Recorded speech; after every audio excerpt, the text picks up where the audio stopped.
Ayuhal ikhwa wal akhwat rahimani wa rahimakumullah.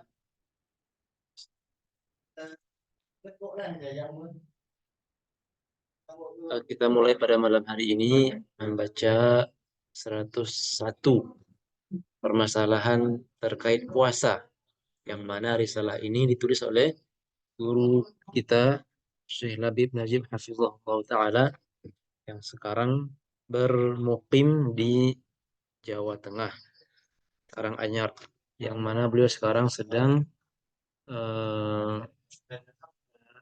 mengajar dan juga bisa dibilang pendiri Pondok Pesantren Ma'had Ali Al-Jawi Al-Ilmi.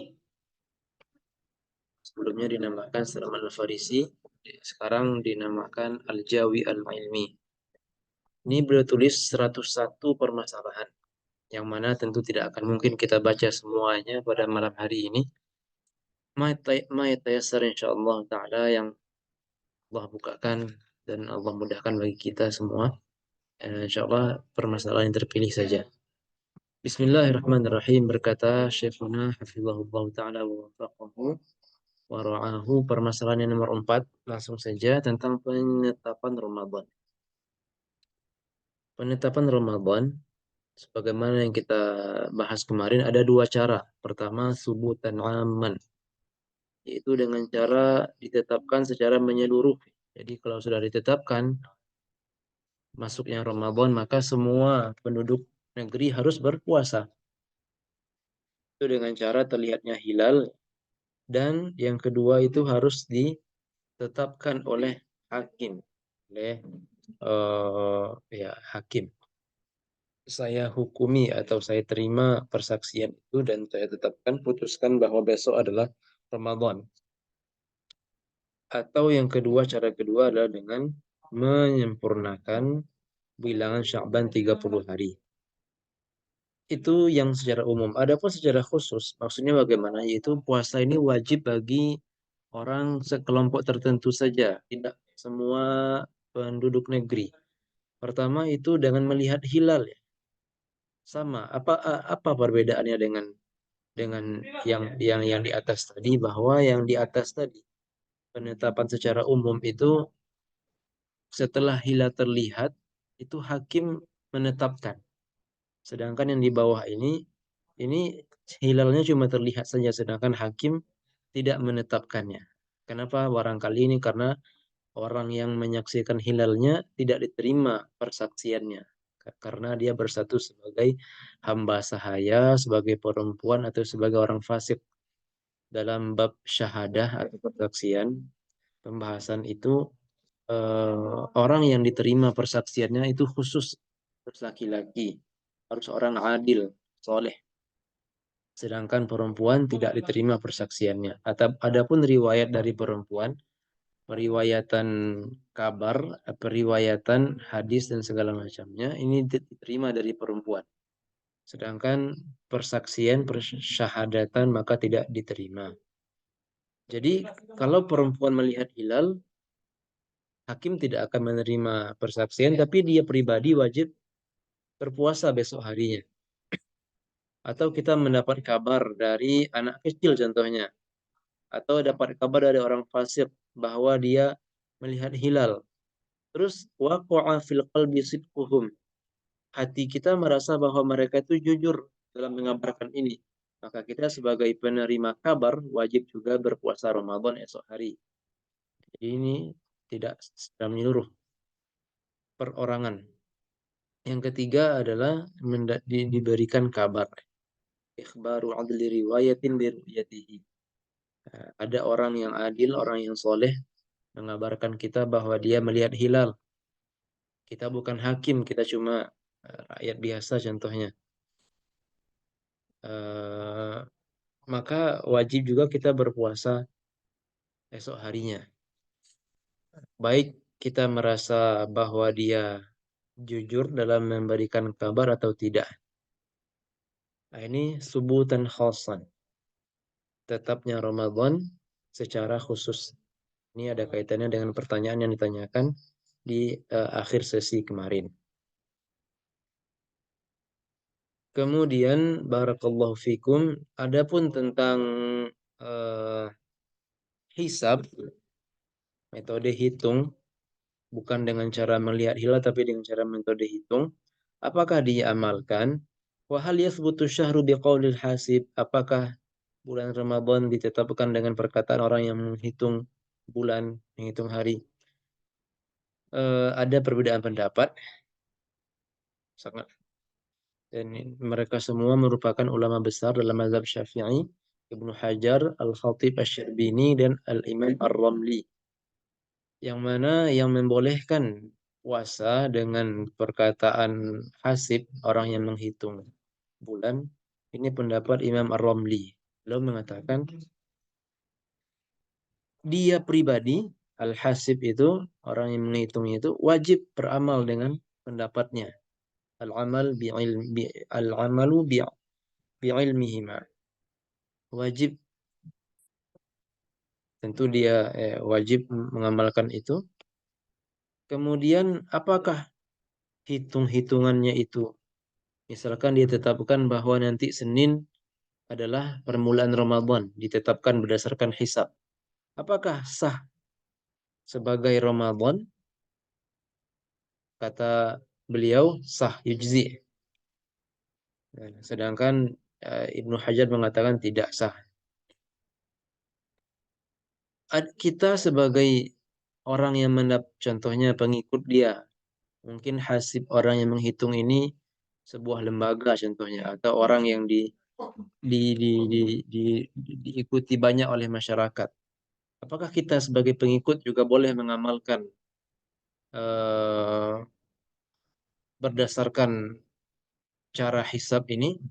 Kata beliau, wajib, wajib juga untuk beramal. Barangkali ini pendapat yang paling dekat ya, kalau kita bawakan ke konteks teman-teman Muhammadiyah. Barangkali dalam mazhab Syafi'iynya akan kita temukan pendapat yang mengarah ke sana, yaitu yang disampaikan oleh Imam Ar-Ramli rahimahullah taala. Namun sebagai sebuah mazhab, tidak, mazhab Syafi'iyah ka jumhuril fuqaha adamu isbati dukhuli syahri bimujarradil hisab duna ru'yati. Mazhab Syafi'iyah dan juga mazhabnya jumhur ahli fiqih itu tidak, sebagai pendapat yang resmi, tidak menetapkan bulan dengan cara menghitung. Kita cuma menetapkan bulan dengan cara ru'yatul hilal, melihat hilal. Nahnu ummatun ummiyatun. Asyahru hakadha wa hakadha.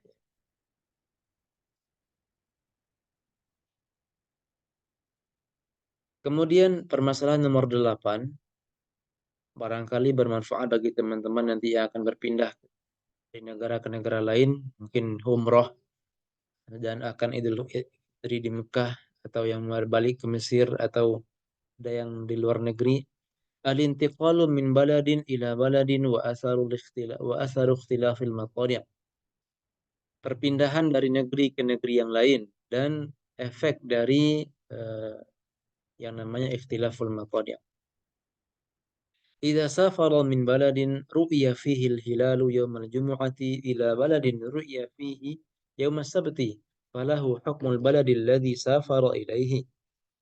Jika ada seseorang yang safar, melakukan perjalanan dari sebuah negeri,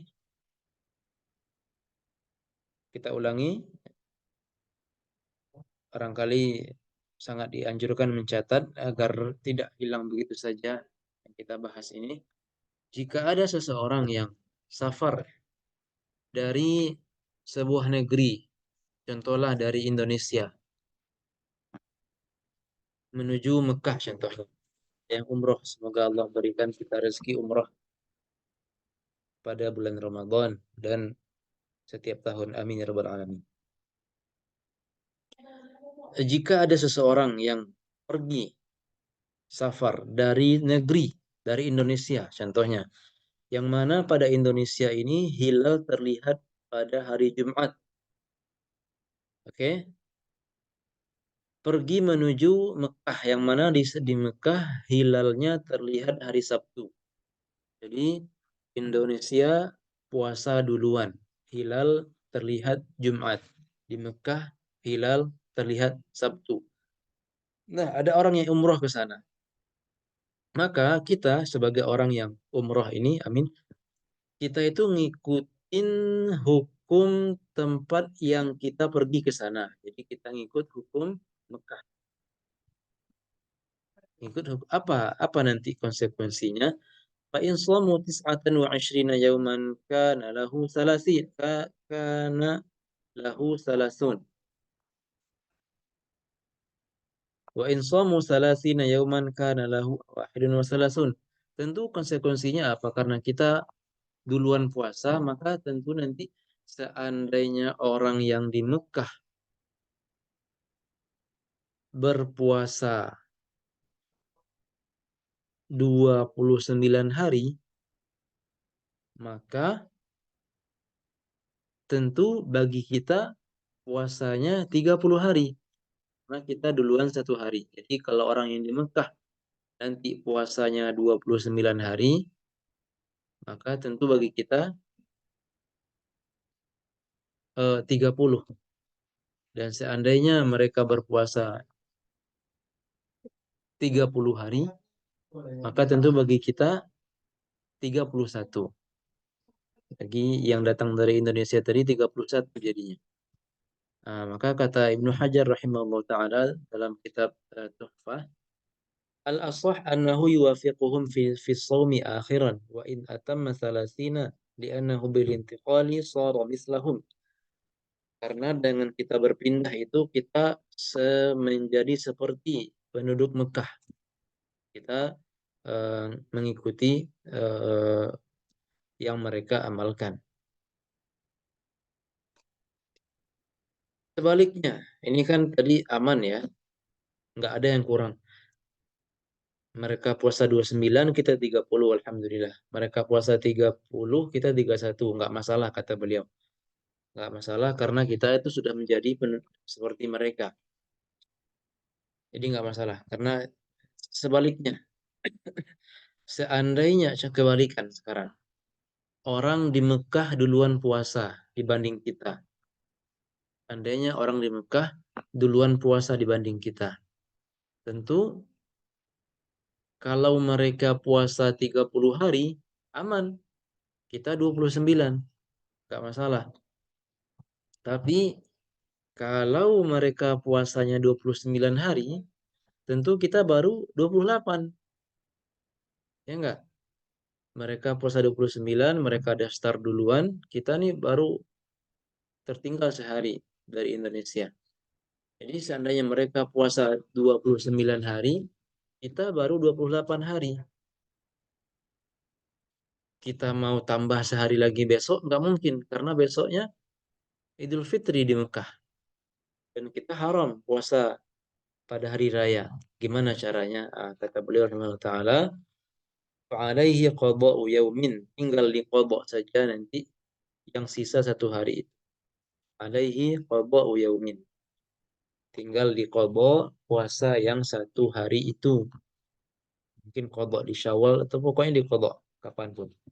Karena kita kurang satu hari puasanya. Semoga bisa difahami.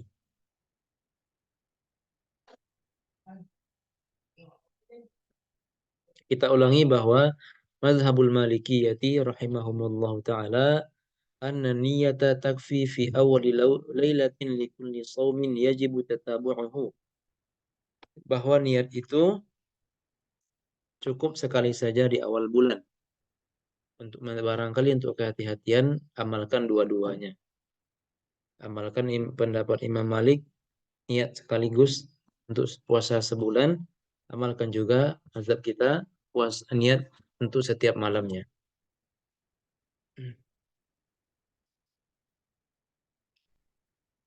Jangan lupa nanti pasang niat tiap malam dan harus di malam hari. Jika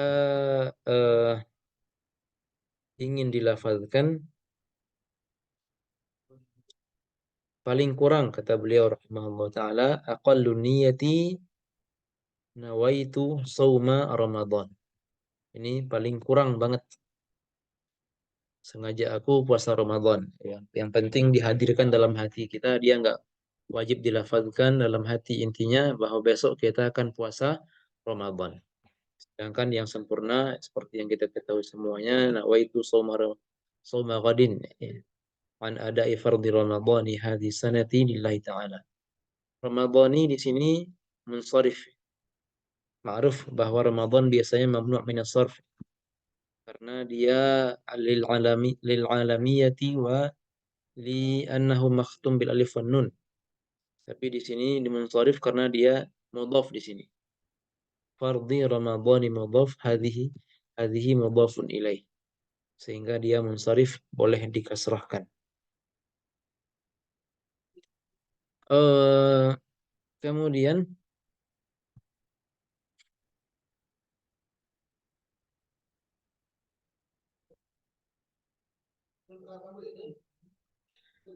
nomor 15, permasalahan yang berkaitan dengan niat perempuan yang haidnya terputus pada malam hari.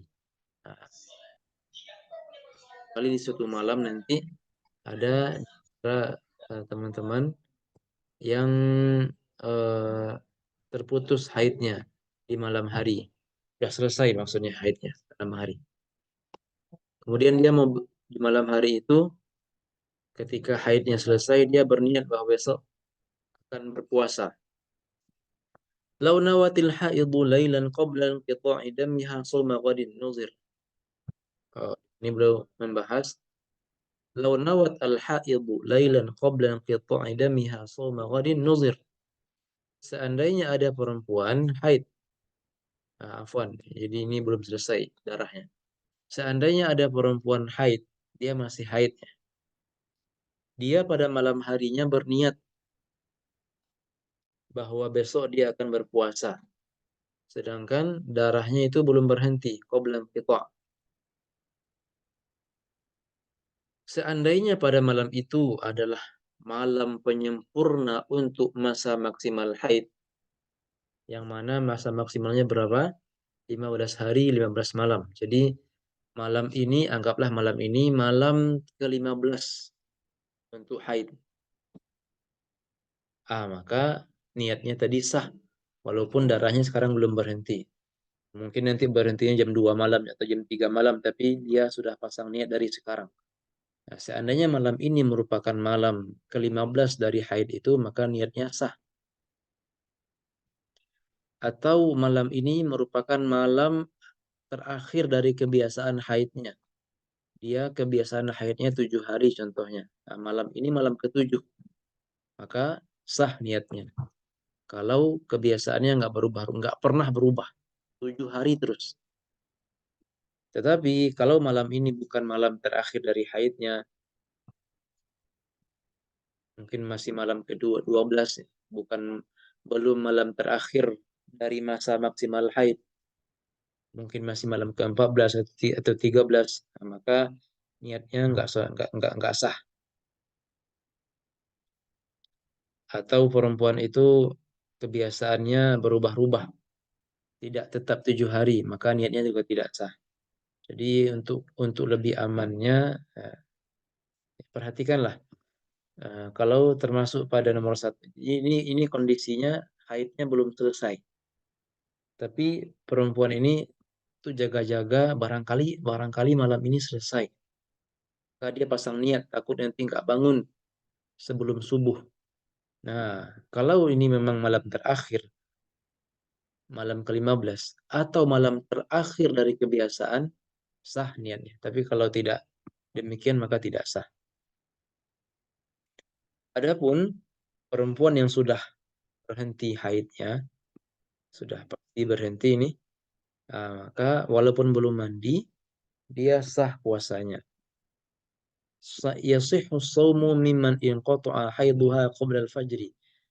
Sah puasa dari perempuan yang haidnya selesai sebelum fajar. Wa in iktasalat walaupun perempuan ini mandi wajibnya setelah terbit fajar. Karena untuk memulai puasa kita tidak wajib untuk mandi terlebih dahulu. Adapun untuk mau sholat, ya pastinya kita harus mandi terlebih dahulu, mandi wajib.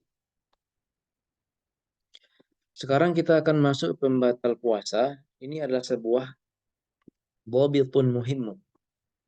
Eh, apa namanya? Kaidah penting. Ini sudah sempat diterjemahkan namun belum selesai terjemahkan. Anda pribadi terjemahkan dari permasalahan berapa gitu. Nanti bisa lihat di Telegram nanti insya Allah bisa dilihat di Darul Ma'rifah Telegram.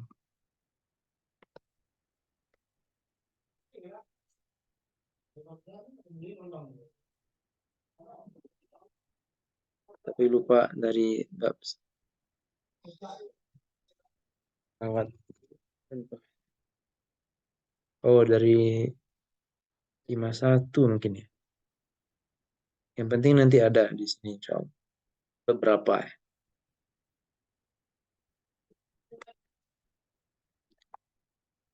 Diterjemahkan tahun kemarin ketika sedang safar menuju Mekah Al-Mukarramah.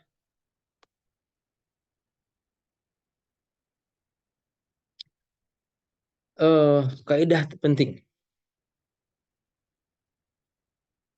bahwa dalam mazhab Syafi'iyah bahwa kulla ainin semua benda wasalat ilal jaufi yang masuk ke dalam lubang di badan kita min manfadin maftuhin dia masuk melewati lubang yang terbuka. Contoh jauf, perut, perut masuk makanan melalui mulut. Nah, maka dia membatalkan puasa. Kenapa? Karena makanan itu merupakan benda, dia masuk melalui lubang yang terbuka sampai kepada sebuah rongga di badan kita, yaitu lambung atau perut. Jadi benda yang dimaksud di sini mencakup semuanya, baik yang dimakan ataupun yang nggak dimakan, batu atau apalah. Kemudian juga eh, yang bukan benda maka tidak membatalkan puasa. Contohnya apa? Contohnya adalah sensasi dingin ketika kita memakai sampo yang ada ice-ice itu ya, masuk meresap ke kepala, itu cuma efek atau bukan bendanya tapi asar dalam bahasa Arabnya. Entah efek atau apalah itu bahasa Indonesianya, bekas atau semacam itu, dia bukan benda, maka tidak membatalkan puasa. Kemudian yang dimaksud dengan jauh tadi mencakup apa? Pertama perut, kemudian kepala, otak, dimau, kemudian batinul uzun, bagian dalam dari telinga, kemudian mohon maaf dubur serta kemaluan depan atau kubul. Adapun contohnya betis tertusuk oleh pisau, maka tidak membatalkan puasa.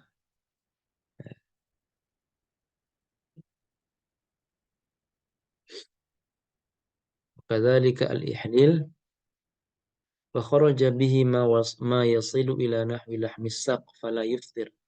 Kadzalika al-ihlil wa huwa makhraju baulin labanin wa in lam yujawiz al-hashafa wal halamah.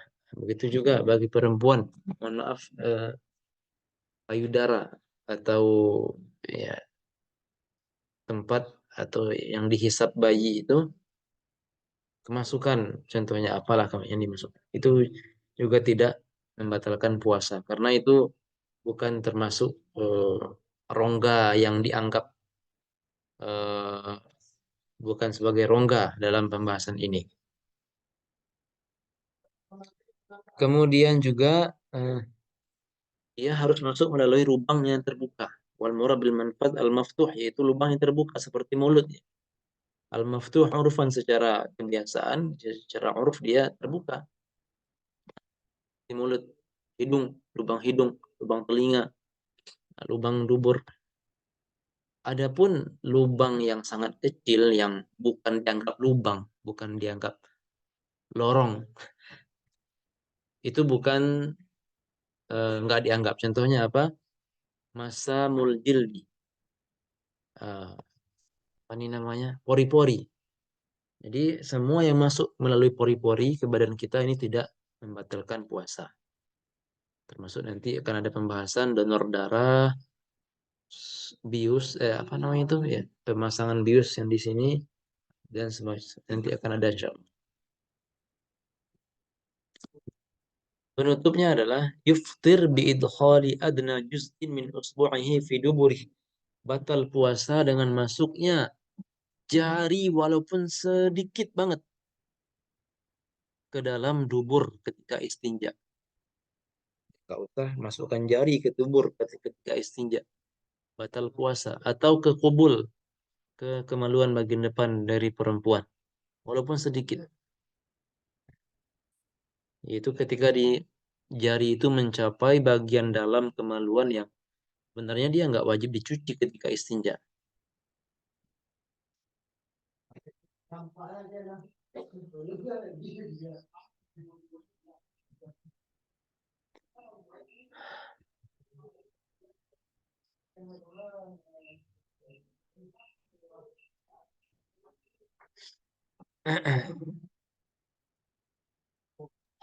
Sisa-sisa makanan yang ada di mulut atau di antara gigi.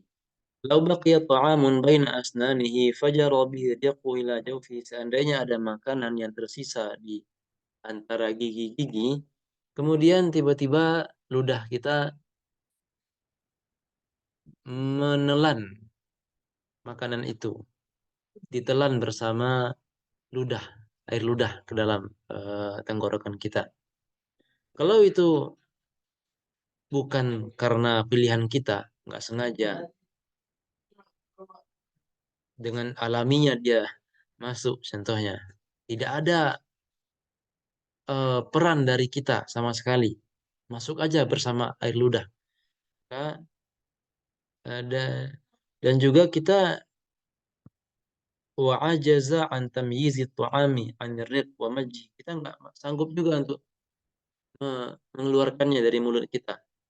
Atau mungkin kita baru sadarnya ketika nyampe udah di terus nyampe udah masuk ke dalam. Baru sadar ini ada makanan. Sehingga kita tidak mampu lagi untuk mengeluarkannya, maka itu tidak membatalkan puasa. Adapun kalau eh, ditelan dengan kok ada maksud dengan sengaja maka batal. Atau kita sebenarnya mampu untuk mengeluarkan tapi nggak kita keluarkan maka itu batal.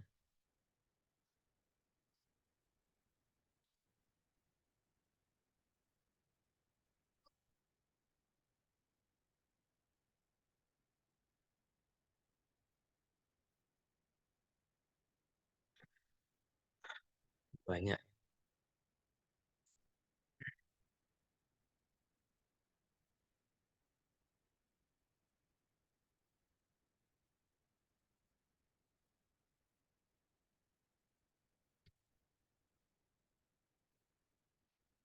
Tandanya ada orang yang mandi, menyelam. Kemudian air nggak sengaja masuk ke dalam telinganya atau ke hidung, maka dia batal puasanya. Fa'inahu yuftir. Walaupun itu dilakukan ketika mandi wajib. Jadi hati-hati bagi yang menyelam dan berenang ketika puasa. Kalau air masuk ke telinga atau ke hidung, puasa batal. Walaupun ketika itu mandi wajib.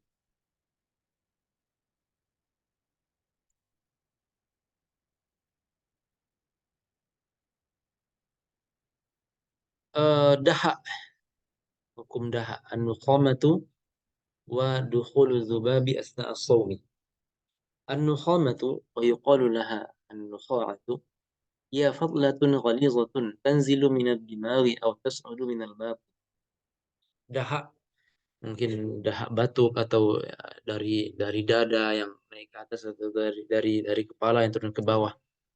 Hukumnya adalah annahu la yuftiru biha as-shaim idza wasalat ila haddi zahir wa huwa makhrajul ha kama marra wa lafadhaha. Dahak ini tidak membatalkan puasa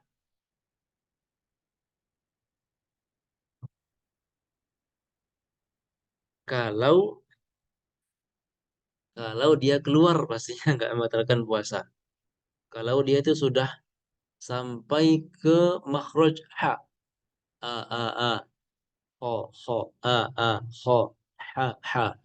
Nah, coba dirasa-rasakan makhraj ha, a, a, ha, ho. Tengah-tengah ha, ha.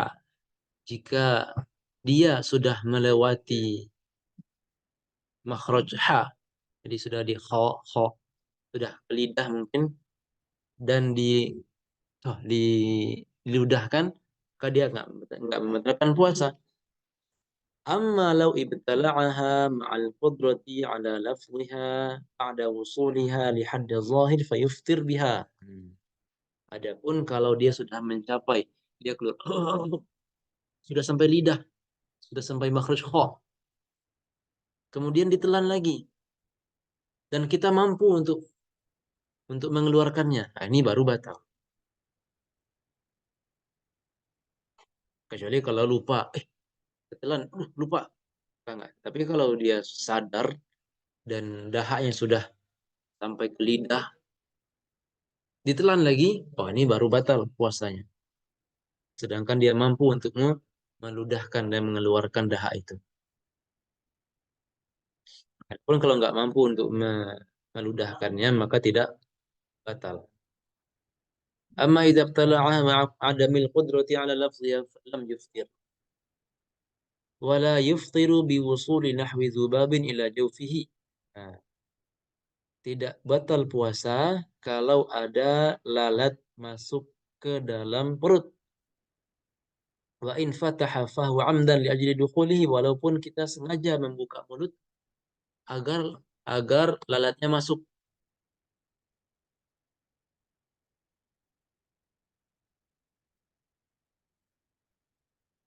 Tetapi kalau lalat itu sudah sampai ke perut, terus kita keluarkan lagi dia, mungkin dengan cara bagaimana, itu baru batal.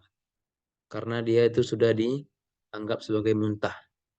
Muntah itu sesuatu yang eh, keluar dari perut. Di lalat tadi jika dia sudah sampai perut, terus dikeluarkan lagi, maka batal bukan karena keluar, tapi karena dia statusnya muntah. Karena muntah itu sesuatu yang keluar dari perut kita. Corona kita sudah lewat ya.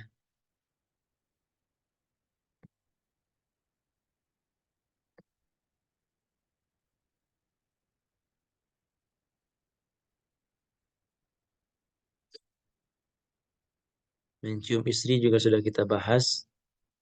Makruh, haram kalau sampai menimbulkan syahwat.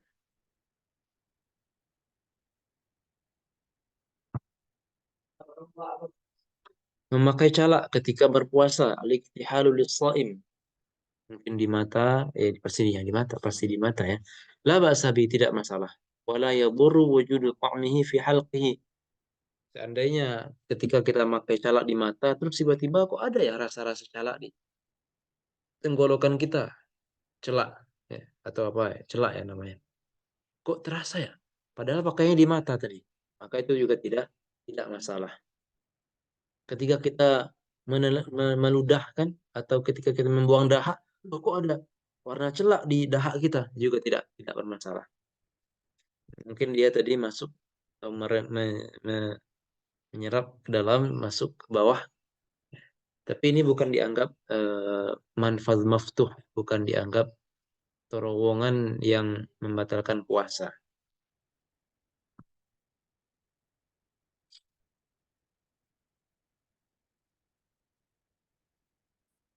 Tentunya ketika berpuasa kita dilarang untuk mengucapkan eh, berbohong. Di sini kita akan baca. Yata'akkadu lis-shaimi saunu lisani anil kadzib. Sangat ditekankan bagi orang berpuasa untuk menjaga lisannya dari berbohong. Walaupun bohongnya sifatnya mubah. Kakadzibin ala zaujatin. Seperti berbohong kepada istri. Dengan tujuan yang baik tentunya. Wa an ghibatin wa nahwihima. Dan eh, pastinya ghibah itu pasti lebih ditekankan lagi untuk ditinggalkan.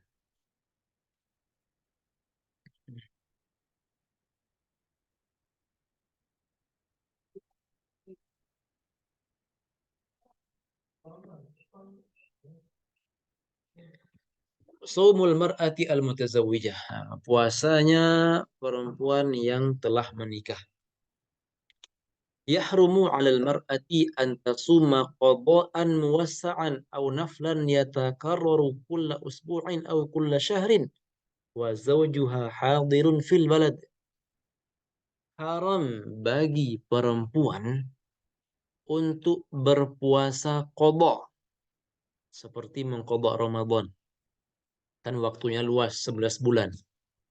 Atau begitu juga haram bagi perempuan berpuasa sunnah yang mana puasa ini berulang tiap minggu seperti Senin Kamis atau berulang tiap bulan seperti puasa Ayyamul Bid. Haram perempuan melaksanakan puasa ini yang tersebut tadi ketika suaminya masih di rumah atau di sekitaran rumahnya, kantor, pulang tiap hari berulang pulang pergi ke kantor illa biizni, kecuali dengan izin dari suami tersebut. Karena Nabi kita mengatakan la yahillu lil mar'ati an tasuma wa zawjuha syahidun illa biizni. Tidak halal bagi perempuan berpuasa sedangkan suaminya hadir di sisinya di rumahnya pada kesehariannya kecuali atas izin dari suaminya. Hadis riwayat Al-Bukhari dan Muslim. Namun Abu Dawud menambahkan ghaira Ramadan, selain Ramadan. Nah, jadi Ramadan pengecualian. Baik tanpa izin suami, ada izin suami, Ramadan tetap boleh dilaksanakan.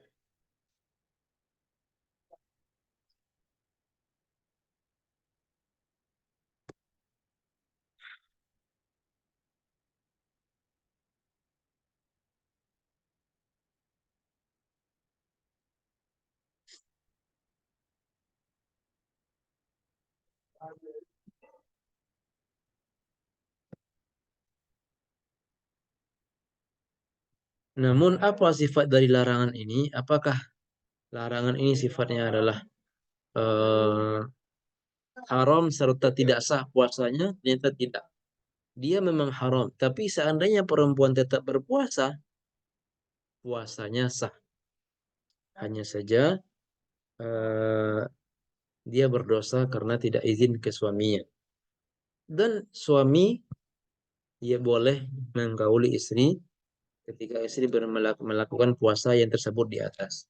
Qadha, sunnah Senin Kamis dan sunnah Qiyamul Bid.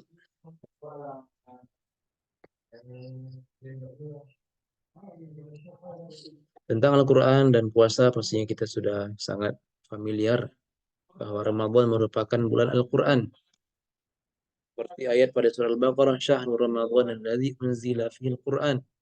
Dan juga Rasulullah SAW pada bulan Ramadan itu sangat baik, sangat mulia, sangat dermawan. Seperti angin. Sebagaimana angin berhembus dengan mudahnya, beliau juga mudah sekali dalam memberi.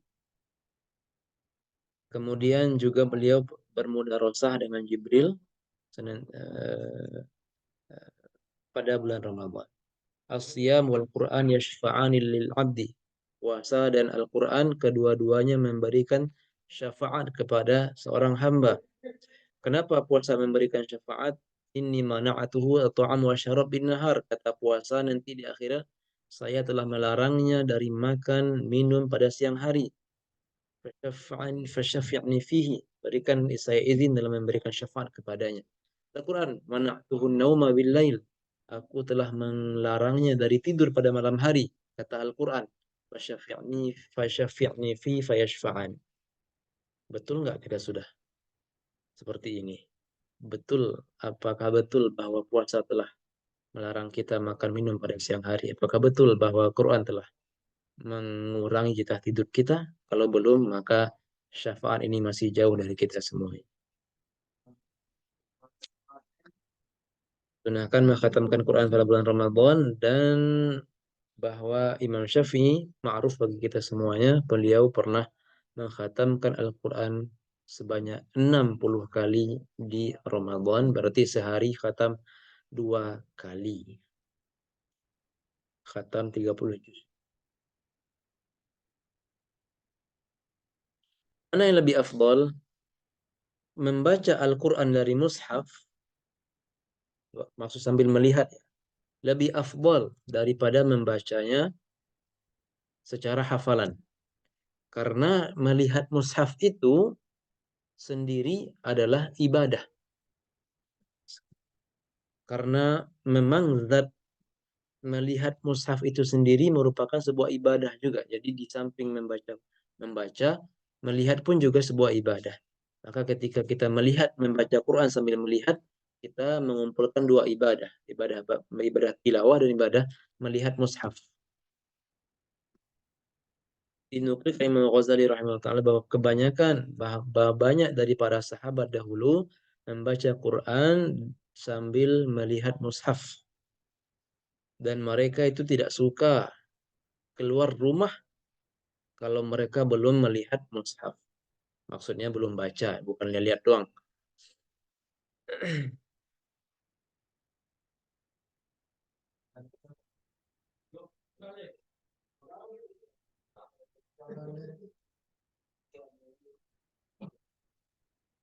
eh Salah berapa? 34 ya sekarang.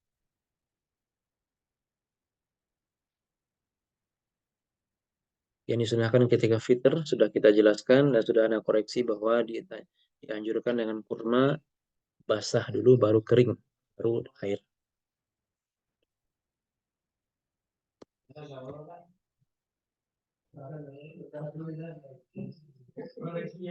Yang disunahkan dibaca ketika berbuka. Dianjurkan membaca Allahumma laka sumtu wa ala rizqika aftartu. Allahumma zahabal zama'u wa batallatil uruqu wa sabatal ajru insyaallah. Hah? Ini doa yang dibaca ketika berbuka. Allahumma laka sumtu wa ala rizqika aftartu. Allahumma zahabal zama'u wa batalatil uruqu wa sabatal ajru insyaallah. Sepertinya ini beliau menggabungkan antara dua riwayat hadis. Baik kita berbuka dengan air ataupun dengan kurma dengan selain air, tetap baca doa ini walaupun maknanya adalah ini menunjukkan bahwa dahaga telah hilang. Namun ini merupakan keadaan umum bahwa memang ketika puasa itu yang paling menonjol dahaga, makanya didahulukan zahabaz zama, telah hilang dahaga. Tapi tidak, doa ini tetap dibaca walaupun kita berbuka dengan selain dari air.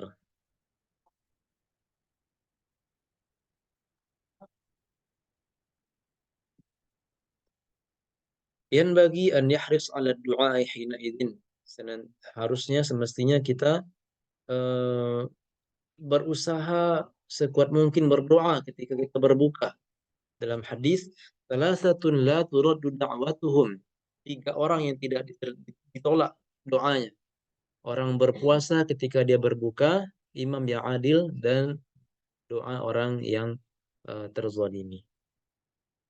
Ada juga riwayat as-shaim hatta yuftir. Oke. As-shaim hatta yuftir. Doa orang berbuka sampai dia doa orang puasa sampai dia berbuka. Jadi ini riwayat ini lebih luas lagi waktu kita berdoa. Tidak cuma ketika waktu buka, tapi hatta yuftir. Selama kita berstatus orang puasa, kita berdoa, doa kita mustajab. Mungkin dari pagi, dari siang silahkan. sampai kita berbuka. As-shaim hatta yuftir. Hmm. Tamam.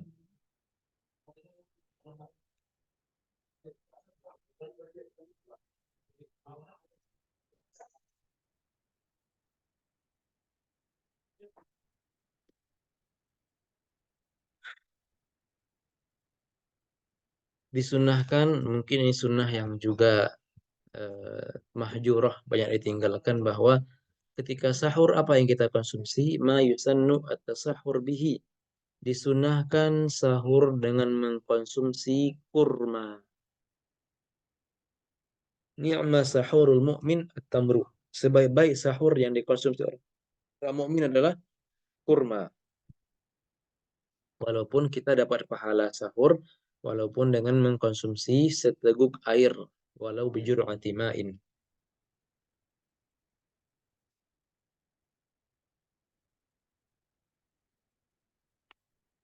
Bagi yang junub pada malam hari, atau bagi yang telah selesai haid pada malam hari, tetap dianjurkan untuk mandi sebelum fajar. Yustahabbu igtisalul junub, wa mislu al-haid idza tahurat qabla tulu'il fajri. Anjurkan mandi wajib bagi orang junub sehabis hubungan suami istri pada malam hari. Begitu juga orang haid, ketika haid dan telah selesai pada malam hari itu, dianjurkan bermandi wajib sebelum subuh, sebelum terbitnya fajar. Kenapa? Pertama, ada tiga sebab, ada tiga hikmah, ada tiga sebab. Pertama adalah agar kita melaksanakan puasa seharian itu dalam keadaan bersuci. Jadi sejak awal puasa kita sudah dalam keadaan suci. Adapun kalau kita mandinya agak telat, setelah subuh, maksudnya setelah terbit fajar,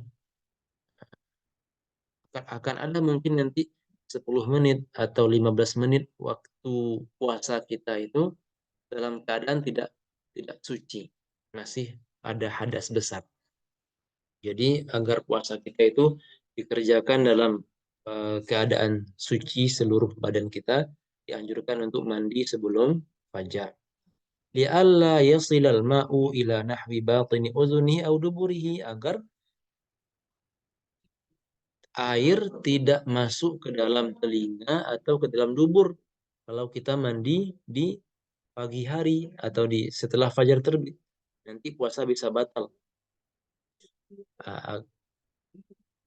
Agar keluar dari perselisihan ulama. Liyakhruj min khilafil qail biwujubil ihtisal idzin. Karena ada ulama mengatakan bahwa wajib mandi sebelum fajar bagi yang junub pada malam hari dan bagi yang selesai haid pada malam hari, itu wajib mandi katanya. Agar kita selamat dari bertikai dengan beliau, dengan yang mengatakan demikian, lebih baik mandi sebelum sebelum fajar.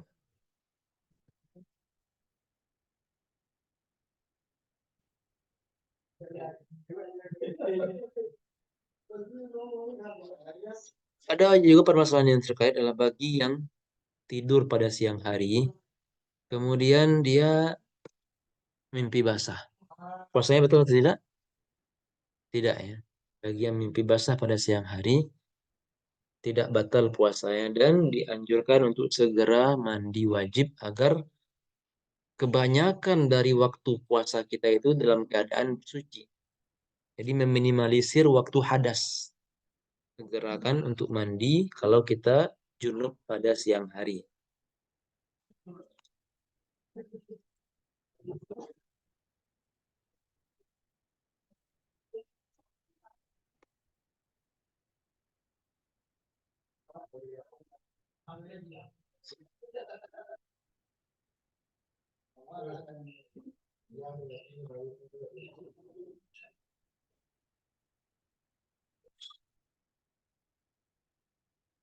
Bagi yang ingin melakukan bagi yang ingin melakukan perjalanan sebelum eh, ketika puasa pada bulan Ramadan nanti, bagi yang ingin safar boleh berbuka, boleh nggak puasa dengan tiga syarat. Pertama adalah kalau safarnya panjang, yaitu sekitar 84 kilo. Safar perjalanan yang jaraknya jauh. Kalau pendek jarak maka tidak boleh berbuka. Kemudian safar ini safar yang halal, bukan safar untuk tujuan yang maksiat, yang haram, bukan untuk mencuri dan semacamnya. Kemudian syaratnya juga adalah harus safar itu sebelum fajar. Jadi barang siapa yang akan safar nanti jam 7 pagi itu tidak boleh berbuka, tetap harus puasa, tetap harus berpuasa. Jadi ini tiga syarat bagi yang eh, ingin safar nanti di bulan Ramadan. Bagi yang nantinya akan naik pesawat, ada permasalahan. Iza aftara fil ardi falamma tarat bihi ta'iratu ra'a syamsa. Sudah berbuka di bumi. Di bandara kita sudah berbuka. Oke. Jadi sudah sore di bandara kita sudah berbuka, sholat maghrib di bandara. Ketika kita naik pesawat udah meninggi, tinggi, tinggi, tinggi, kelihatan lagi matahari. Masih siang di daerah itu. Kelihatan matahari. Gimana nih? Lau aftara syakhsun hina gharabati syamsu qabla su'udi ta'irata falamma tarat ra'a syamsa. Sahha shaumuhu. Puasanya sah. Kenapa? Liwuqu'il iftar fi mahallihi. Karena buka puasa tadi dikerjakan pada tempatnya, pada waktu dan tempat yang sesuai, yaitu pada terbenamnya matahari di mana tadi badan kita berada. Teman? Dan juga kita tadi bersandar pada keyakinan, oh kita sudah azan, sudah pasti tadi terbenam matahari, ya sudah bersandar kepada sesuatu yang yakin, maka puasanya sah.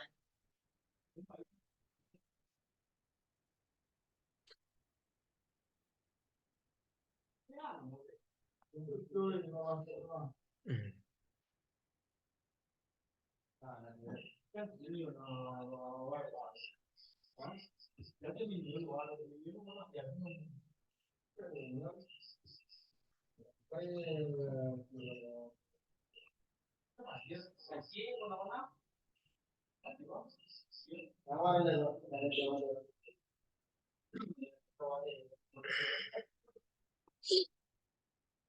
Permasalahan selanjutnya adalah idza aqla'atit ta'iratu wastamarrat ru'yatuhu lisyamsi.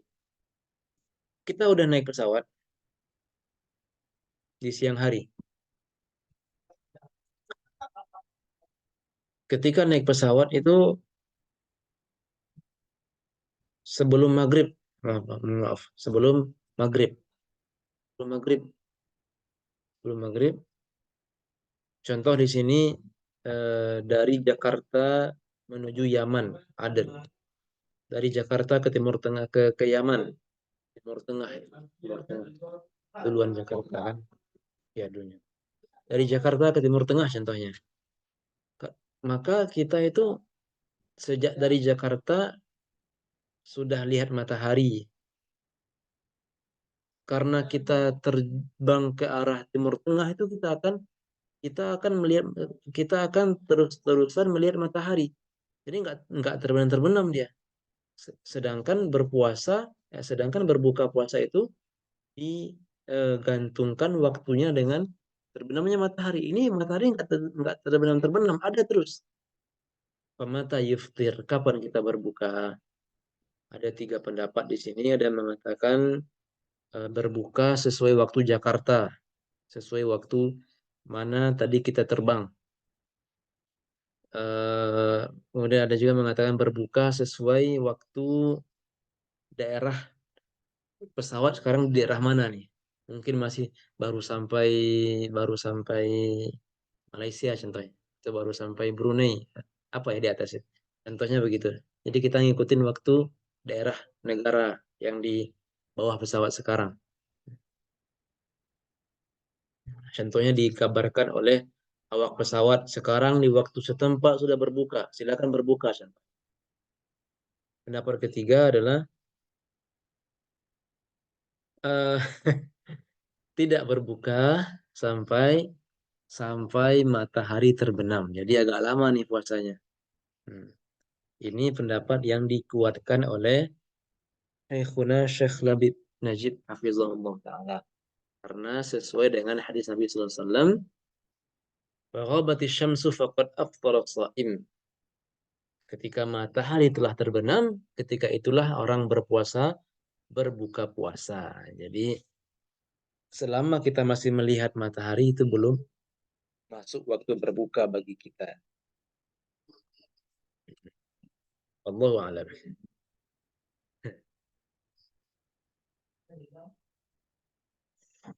Hukum negeri yang tidak mataharinya sama sekali tidak terbenam. Contoh mungkin kalau nggak salah Norwegia atau mataharinya lama terbenam. Lau udima waqtul isya ka'an al fajru kama gharabatis syamsu wajaba qadawha 'ala al-aujah.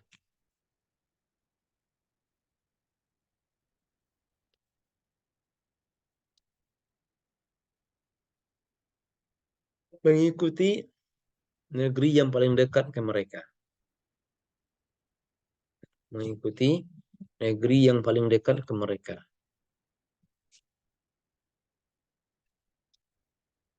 Berarti sama nanti dengan negeri mana yang paling dekat ke mereka. Jika matahari telah terbit pada negeri itu, maka dia juga berbuka. Ada juga memfatwakan kalau nggak salah ngikut Masjidil Haram, ngikut Mekah. Tapi di mazhab kita mengikuti negeri yang paling dekat.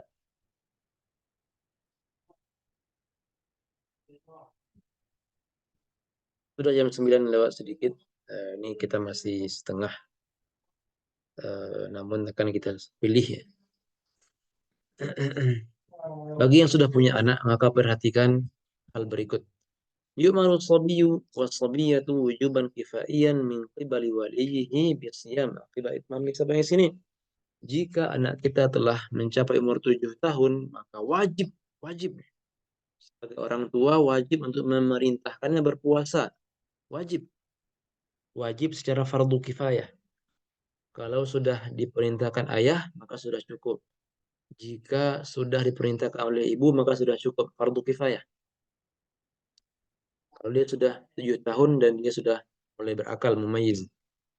Nah, dan wajib juga untuk memukulnya nanti ketika berumur 10 tahun jika mereka belum juga berpuasa. Sebagaimana nanti permasalahan dalam hal sholat.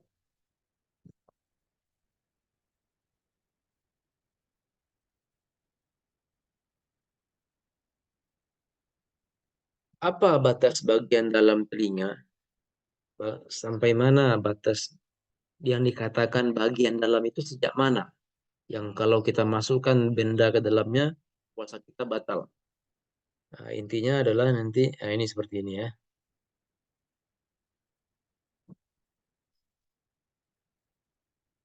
Yang masih di daun telinga ini belum, masih aman nih, masih aman. Ini tulang tengkorak ya, tulang tengkorak ini. Masih aman di tulangnya ini, di tulang tengkorak ini masih aman. Oke. Nah, yang lewat dari tulang tengkorak ini baru katakan bagian dalam, jauh.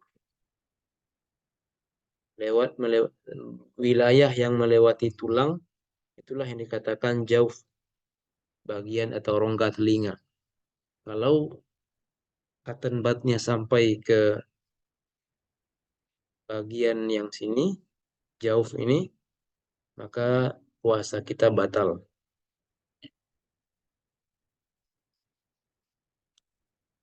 Obat tetes telinga membatalkan puasa. Obat tetes telinga membatalkan puasa. Rokok juga membatalkan puasa. Rokok membatalkan puasa. Uh, sudah tahu insya Allah ya. Begitu juga sesuatu yang dimasukkan melalui dubur, mungkin obat keras, buang air, atau memasukkan mikroskop atau apa sejenisnya alat tersebut dari dubur, ini juga membatalkan puasa. Bagi ibu-ibu yang ingin mencicipi makanan, mencicipi tanpa menelannya, itu dibolehkan. Asalkan tidak sampai tertelan. Yustahabu an yataharraza an dzauqit ta'am. Mencicip dengan lidah doang tanpa ditelan. Ini boleh, namun dianjurkan tidak. Kalau bisa tidak, tidak. Khaufan dianjurkan, ditinggalkan. Khaufan min wusuli ila jufi. Khawatir nanti dia masuk ke tenggorokan. Atau tiba-tiba nanti datang nafsu makan, oh tertelan. Khawatirkan. Maka dianjurkan untuk dijauhi. Kecuali kalau ada hajat, ada keperluan seperti eh, melunakkan makanan untuk anak contohnya, untuk bayi kita, dan tidak ada cara lain, maka tidak apa-apa.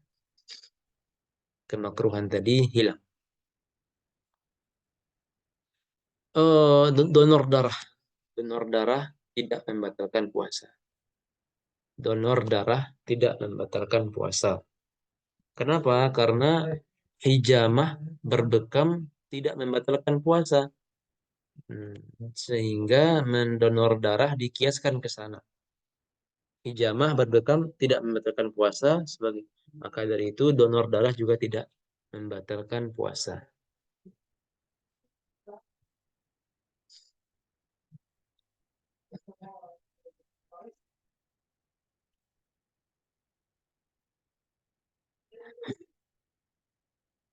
Pakai krim ketika puasa, krim di wajah, krim di mana saja, tidak membatalkan puasa.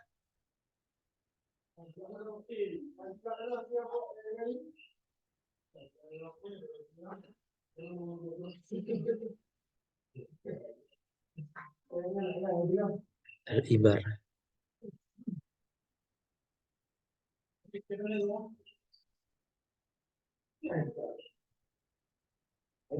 eh, Apa tadi kita katakan, eh, suntik, kita disuntik atau kita dimasuk, apa itu istilahnya, infus tidak membatalkan puasa menurut mazhab Syafi'i. Infus tidak membatalkan puasa. Ini pendapat kedua, seperti sebagaimana pendapatnya Dr. Muhammad Hasan Hito. Al-hukna al-adliyah awillati takunu fil warid mimma yusamma bil ibrah fa innahu yajuzu tadawi biha fi nahari Ramadan. Boleh dimemakai infus pada siang hari Ramadan.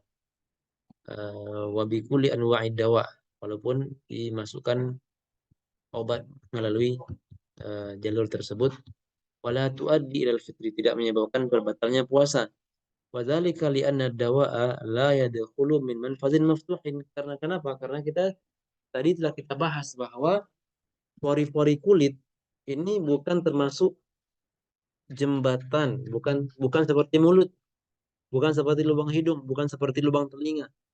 Pori-pori ini tidak dianggap sebagai lubang karena dia nggak kelihatan, hampir nggak kelihatan. Maka semua yang masuk melalui sesuatu yang bukan lubang ini nggak membatalkan puasa.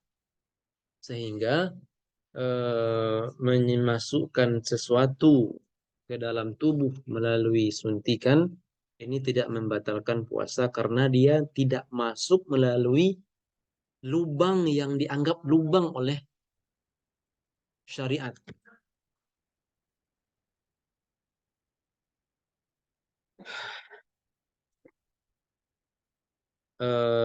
Begitu juga, ini pendapat yang lebih tepat namanya.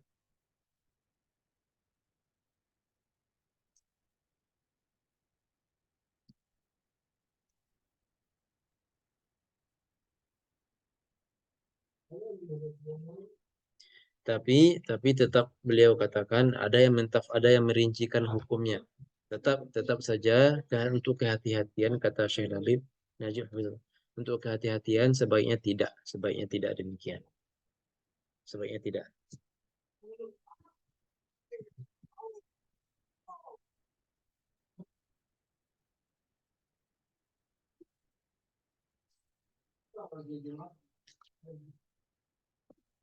Berenang ketika puasa. Tufsidus sawma idza wasala al-ma'u ila jawfihi aw dimaghihi aw batini udhunihi. Berenang ketika puasa membatalkan puasa kalau air sampai ke perut, tertelan atau masuk ke telinga. Nah, atau ke dubur contohnya. Berkata ini, "Law 'arafa min 'adatihi annahu yasilul ma'u minhu ila jawfihi aw dimaghi bil ghimas wa la yumkinu taharruz anhu annahu yahrumu al-ghimas wa yasrif." Kita udah tahu bahwa kalau kita berenang biasanya masuk air ke telinga. Kita udah tahu bahwa biasanya kalau kita berenang akan masuk air ke dubur contohnya atau ke kepala. Maka kita haram untuk menyelam. Sehingga ketika kita tetap memaksakan diri menyelam, itu membatalkan puasa.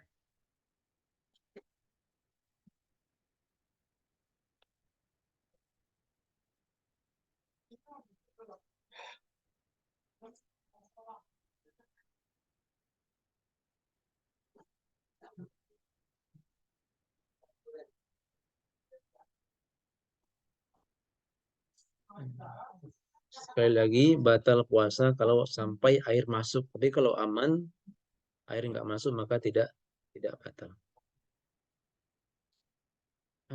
Ini sudah larut ya. Bolehkah menggunakan obat penunda hamil ketika puasa?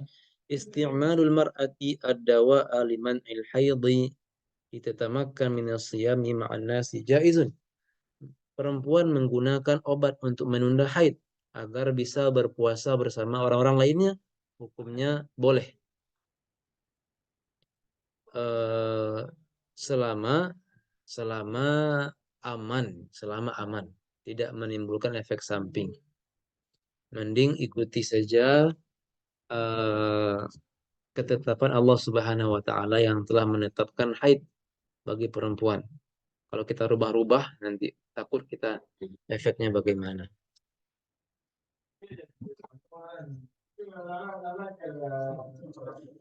Man ra'a sha'iman yashrabu ma'an. Orang ketika kita melihat orang berpuasa minum air. Law ra'a sha'iman masalan annahu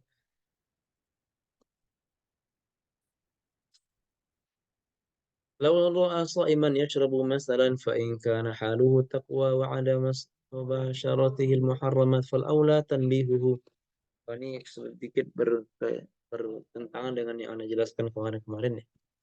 Seandainya kita melihat orang yang sedang berpuasa, dia sedang minum, seandainya dia ini termasuk orang bertakwa, orang soleh di antara kita, sesama teman, penuntut ilmu, ustadz contohnya, dan dia biasanya memang tidak melakukan hal yang haram, tidak melakukan hal yang haram biasanya, maka yang lebih utama adalah mengingatkannya. Tetapi kalau sebaliknya, terbiasa orang fasik, biasa biasa maksiat, ini wajib untuk mencegahnya. Orang fasik wajib untuk mencegahnya. Tapi orang soleh tadi boleh ditinggalkan saja, boleh diingatkan, namun lebih lebih utama diingatkan, kata beliau. Hmm. Kalau kita sendiri, kalau kalau sendirian, memang sendirian, apa namanya, dalam keadaan sendirian, kita lupa makan, kita lupa puasa, terus kita makan, minum, tidak masalah. Tapi kalau ini masalah konteksnya kita melihat orang lain.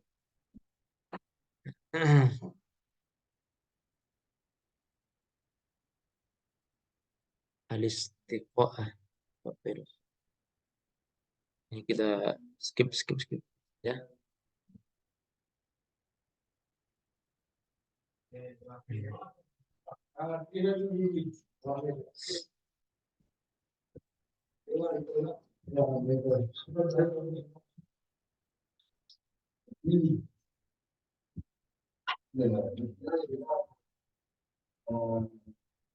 Hmm. Eh, ini insya Allah permasalahannya. Tapi secara umum untuk menyambut Ramadan, insya Allah kita telah barangkali telah terpenuhi barangkali secara fikih. Tinggal secara ruhiyah, eh, puasa dengan cara menahan makan, minum, hubungan seksual ini puasa paling rendah. Ada lagi di atas itu puasanya hanya puasa.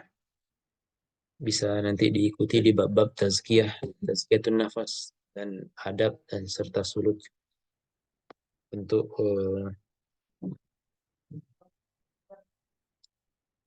ini sedikit kita baca tentang wanita hamil dan menyusui. Eh, yang penting nanti tentang qadha. Nah, mazhab Syafi'iyah wal Hanabilah wujubul fidyah ma'al qadha. Syafi'i Hanbali wajib fidyah wajib qadha.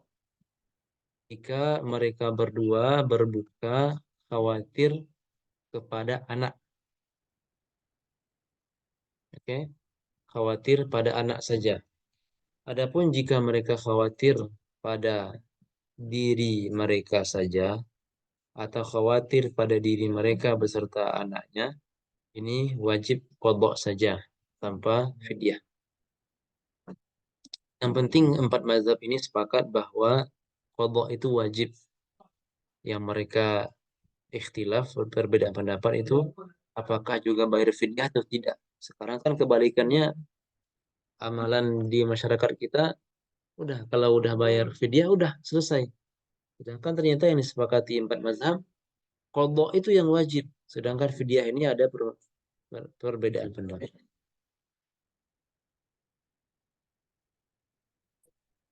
Infus mengandung nutrisi tetap menurut pendapat kedua tadi, barakallahu fikum, diperbolehkan. Karena dia masuk bukan melalui lubang yang dianggap lubang, bukan melalui mulut, tapi melalui ya semacam namanya tadi pori-pori yang bukan dianggap lubang dalam dalam mazhab kita. Anak yang sudah memayyiz, jika kita sudah memerintahkannya untuk berpuasa, tapi sang anak tidak mau berpuasa atau berpuasanya hanya setengah hari, hukumnya bagaimana? Dia tentu tidak berdosa anaknya. Si anak nggak berdosa karena dia belum balik, belum dikenai dosa. Dan orang tua tidak kalau sudah diperintahkan maka sudah gugur kewajibannya karena kewajiban orang tua memerintahkan. Seandainya anak mau berpuasa, alhamdulillah. Seandainya belum mau berpuasa, maka hanya akan menyebabkan kerugian saja, kerugian untuk anak karena dia belum membiasakan dirinya untuk beribadah sejak kecil. Paling situ kerugiannya. Dari segi dosa, anaknya nggak berdosa karena dia belum balik, belum dikenai dosa. Orang tua juga sudah memenuhi kebutuhan perintahnya, yaitu dengan memerintahkannya, sudah menggugurkan kewajibannya, memerintahkan. Nah, tinggal sang anak ini, sang anak sayang sekali karena belum membiasakan dirinya beribadah. Itu saja barangkali minusnya. Innama yansha'ul fityanu fina ala ma kana awadahu abuhu. Karena biasanya anak-anak akan tumbuh berdasarkan apa yang dibiasakan oleh orang tuanya. Ruginya sih itu saja kayaknya. Sedang safar malam-malam dan mau baca Quran namun gelap sehingga membaca Quran via HP tetap terhitung khatam Al-Quran. Apakah harus dalam tetap keadaan suci agar tidak untuk dikatakan khatam tidak wajib dalam keadaan bersuci. Namun kalau membacanya lewat HP, sebagian ulama kita kontemporer menganggap bahwa mushaf yang di HP itu adalah mushaf, tetap dikatakan Quran. Maka seperti pendapat Syekh Sa'id Al-Jabiri hafizahullah taala Itu berarti menurut pendapat ini kita tetap dihitung khatam walaupun via HP. Wallahu a'lam. Karena waktu sudah banyak yang dan mungkin hari Senin sudah sebagai berpuasa barangkali di agak tanggung. Tadi kita mau baca ini tapi sudah malam sekali. Dan ini Lataiful Ma'arif bagus sekali bagi yang membaca ini, tapi kayaknya sudah tidak bisa ya. Hari apa ya kita sambung ya? Kita janji ada 5 pertemuan. Tersisa qiyamul lail sebenarnya. Tersisa qiyamul lail. Hari Sabtu kalau teman-teman ada waktu atau hari Minggu masih bisa. Hari Minggu tanggal berapa? Baterai sudah mau habis. Sabtu, Minggu.